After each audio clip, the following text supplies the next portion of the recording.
कार्यक्रम के प्रायोजक हैं श्री मदन भाई रेखाबेन हुमड़, रूपेन प्राची हुमड़, अनगवीर आर्शवीर हुमड़, रिक्ता विशाल सेठी, आरिका अर्जुन सेठी।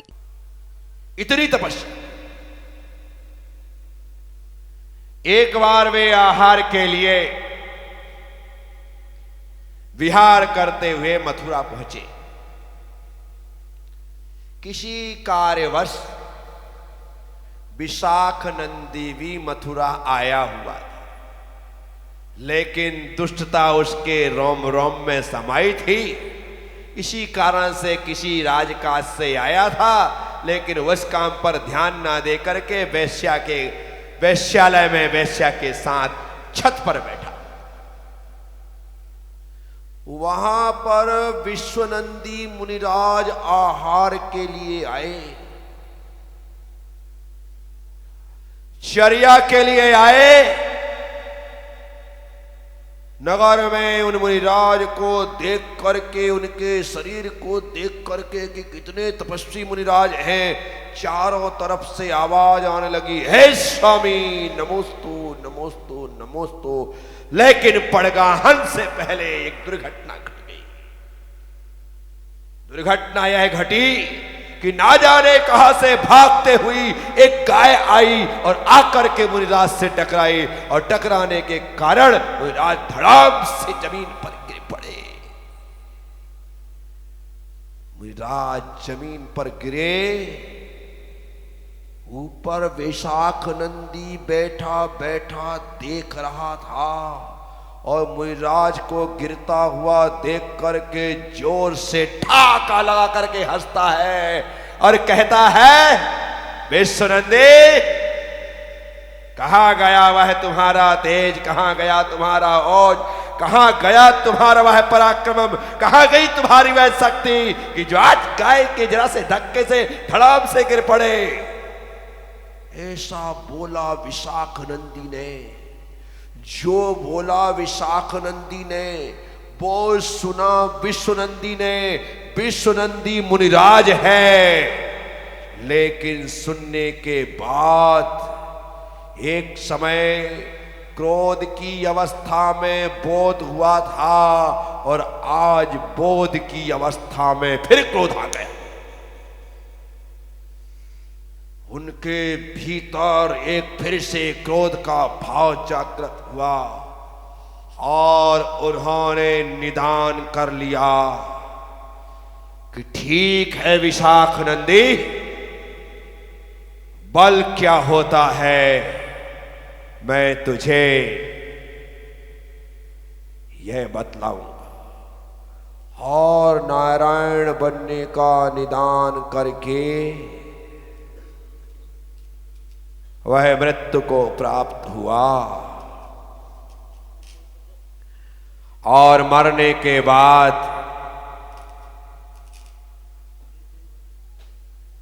वे विशाख नंदी मुनि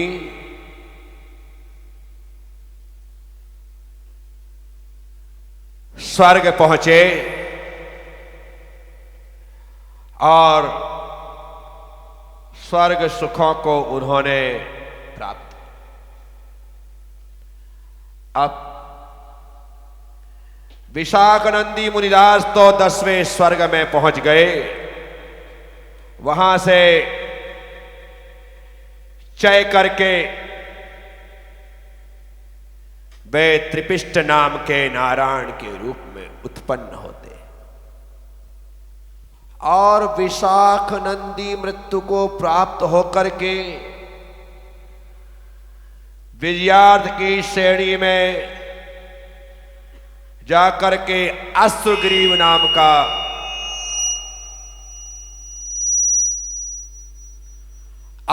नाम का प्रति नारायण होता है। एक नारायण और एक वो 10वें स्वर्ग से आकर के नारायण हो गए, और ये पति नारायण हो गए। याद रखना, नारायण और पति नारायण जन्मजात विरोधी ही होते।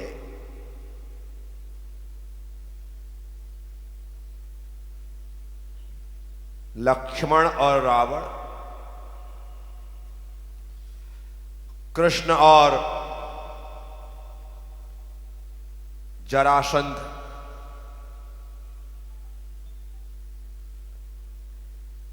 ये नारायण प्रति नारायण थे। अब यहां पर सम्राट ज्वलनजटी की एक पुत्री थी जिसका नाम था स्वयं प्रभा। वो विशाखभूति यहां विश्वनंदी का भाई बलभद्र के रूप में, क्योंकि नारायण और बलभद्र दोनों भाई होते हैं, दोनों, ये नियम है। ये क्या है? तो विशाखभूति तो बलभद्र बन गए और विश्वनंदी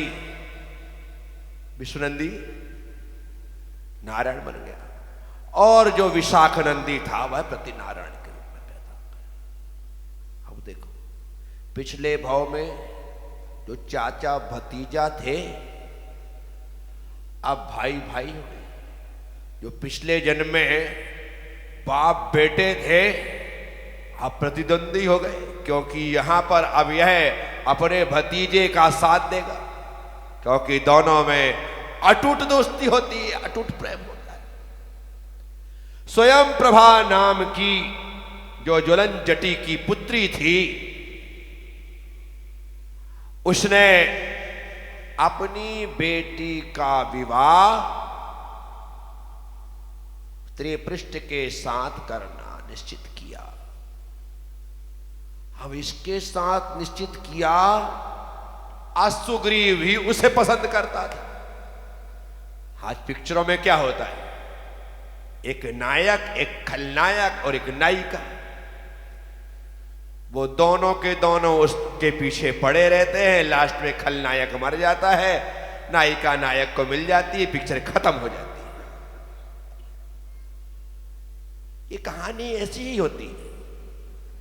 तो एक नायिका है जिसका नाम स्वयं प्रभा है, दो नायक हैं त्रिपृष्ठ और असुग्रीव, और त्रिपृष्ठ के साथ ज्वलनजटी ने शादी कर भी दी। अब शादी होने के कारण से यहां असुग्रीव को बहुत क्रोध था, और क्रोध आ जाता था पहले तो जिस वजह से आया है उसे पाने के लिए वे भरसक पुरुषार्थ करते।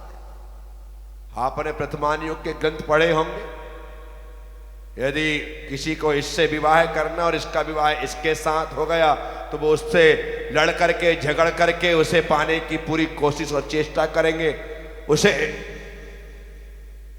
मारेंगे। यही हुआ, असुग्रीव ने त्रिपृष्ठ पर चढ़ाई कर दी। उसे पता नहीं था यह युद्ध आखिरी युद्ध होगा। उसे पता नहीं था जिससे मैं लड़ने जा रहा हूं, आज जो चक्र मेरे हाथ में सुशोभित होता है, यह चक्र मेरे हाथ से अब उसके हाथ में जाने वाला है। जब वो युद्ध के लिए चला तो रास्ते में अनेक अपशकुन हुए। मंत्रियों ने, महामात्माओं ने, सलाहकारों ने, सारथी ने, सबने कहा महाराज संकेत अच्छे नहीं हैं, शगुन अच्छे नहीं हैं, हमें तो भय होता है, इसलिए आप इस युद्ध को टाल दें तो अच्छा है। लेकिन विनाश काले विपरीत बुद्धि, ये सदा से होता रहा है। जब विनाश काल आता है तो बुद्धि एकदम विपरीत हो जाती है, उल्टी हो जाती है, सोच ही बदल जाती है। हमें जो नहीं करना चाहिए वह करने को तैयार हो जाते हैं, जहां हमें नहीं जाना चाहिए हम वहां जाने को तैयार हो जाते हैं, हमें जो नहीं खाना चाहिए हम वो खाने को तैयार हो जाते हैं। मना करने पर भी हम छोड़ते नहीं हैं। क्यों? विनाश काले। साथियों, वही हुआ। सबके मना करने के पश्चात भी असुग्रीव नहीं माना। रास्ते में अनेकानेक अपशकुन मिलने के बावजूद भी उसे बात समझ में नहीं आई। हर राजा के पास राज ऋषि होते हैं, राज वैद्य होते हैं, राज ज्योतिषी होते हैं, जो कि पूरी तरह से शुभ मुहूर्त, शुभ समय, शुभ होरा, शुभ लग्न, शुभ चौगड़िया सब कुछ शुभ निकल करके बताते हैं। और अशुभ कुछ होता है तो उसकी भी सूचना देते हैं। कहते हैं महाराज अभी संकेत अच्छे नहीं हैं, आप युद्ध को यदि कुछ दिन टाल सकते हैं तो टाल दें, लेकिन मृत्यु सामने हो, अनिष्ट सामने हो तो मना करने वाले भी दुश्मन नजर आते हैं। आपने रामायण देखी होगी। सीता के अपहरण के बाद सबने रावण को समझाया, सबने समझाया। जो रावण के साथ खड़े होकर के लड़े उन्होंने भी समझाया। रावण के नाना ने समझाया, माल्यवान। रावण की मां ने समझाया, केकशी। रावण के भाइयों ने समझाया, विभीषण, कुंभकर्ण। उनके मंत्रियों ने समझाया, प्रशस्तादि। स्वयं उनकी धर्मपत्नी मंदोदरी ने समझाया। किसी की बात समझ में? सब कह रहे थे कुछ बिगड़ा नहीं है, अभी भी सीता को ससम्मान राम के पास पहुंचा दो, आप और आपका राज्य सुरक्षित रहेगा, सब बच जाएगा। लेकिन कोई मानने को, रावण मानने को राजी नहीं। सबने समझाया। क्यों ऐसा होता है? जब बुरा होने वाला होता है तो ऐसा होता है कि हमें किसी की बात अच्छी नहीं लगती है, रुचिकर नहीं लगती है। अभी तो उसने तो विभीषण को धक्का दे करके निकाल दिया। जो भाई बार बार हाथ जोड़ रहा है, पैरों में झुक रहा है, क्षमा याचना कर रहा है, कह रहा है कि भैया जैसा आप सोचते हैं मैं वैसा नहीं हूं। मैंने आप में अपने भाई के साथ साथ पिता के भी दर्शन किए हैं और आप मेरे लिए पिता तुल्य हैं। लेकिन फिर भी विभीषण का निवेदन नहीं सुना गया और उसे धक्का दे करके निकाल दिया। दूत बन करके आए हनुमान ने समझाया, उनकी नहीं मानी। लंका में आग लगा दी, फिर भी अकल नहीं आई। बाद में अंगद आया, उसकी भी नहीं मानी। सब कुछ दिखाई दे रहा है लेकिन समझ में नहीं।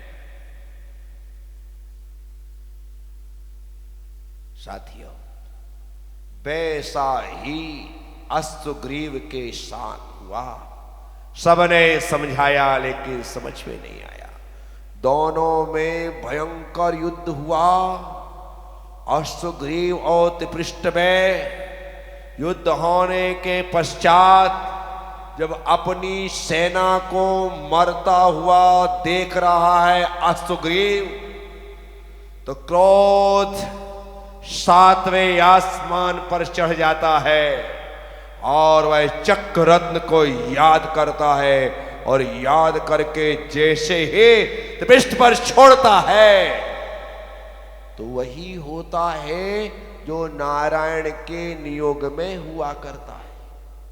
वह चक्र जा करके नारायण की अर्थात पृष्ठ की 3 प्रदक्षिणा देता है और उनकी अंगुली में जाकर के ठहर जाता है।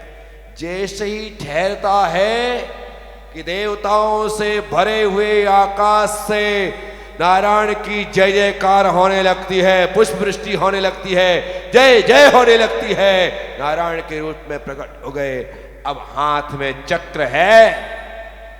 अभी तक सामने वाला चक्रधारी था, अब सामने वाला चक्रधारी है। इसे कहते हैं समय का परिवर्तन। सब दिन होते ना एक समान, सब दिन एक से नहीं होते। कोई दिन अच्छे होते हैं, कोई दिन बुरे होते हैं, कोई हंसते हुए करते हैं, कोई रोते हुए करते हैं, कोई प्रेम से करते हैं, कोई लड़ते झगड़ते हुए करते हैं। दिन है, सब एक से हो जाएं तो फिर दिन का मजा क्या। हम भोजन करते हैं ना, एक बार मीठा खाते हैं, दूसरी बार नमकीन खाते हैं। पहले क्लास से लेकर अंतिम क्लास तक मीठा ही मीठा खाओ तो मुंह के दांत सड़ जाएं, पेट की आंच सड़ जाएं। क्या हुआ? चैन चाहिए बराबर तरीके से। ये होता है संसार में। सारे दिन यदि एक साथ एक से स्मूथ चलने लग जाएं, हम पैदा होने के बाद से मरने तक कभी बीमार ही ना पड़े, तो स्वास्थ्य का आपको मजा आएगा क्या? स्वास्थ्य क्या होता है ये आप जान पाएंगे क्या? जो बीमार होते हैं वे जानते हैं कि स्वास्थ्य क्या होता है। जो स्वस्थ रहते हैं वो क्या जाने कि स्वास्थ्य क्या होता है। जो दुखी होते हैं वो जानते हैं कि सुख क्या है। जो सदा से सुखी है वो क्या जाने कि दुख क्या है। बोलो, सुखी लोग ही दुख को जानते हैं और दुखी लोग ही सुख को जानते हैं। ये व्यवस्था है।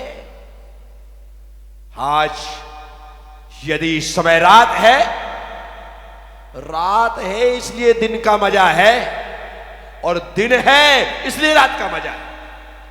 दिन ना हो, रात ही रात हो। इस कार्यक्रम के प्रायोजक हैं श्री मदन भाई रेखाबेन हुमड़, रूपेन प्राची हुमड़, अनगवीर आर्शवीर हुमड़, रिक्ता विशाल सेठी, आरिका अर्जुन सेठी।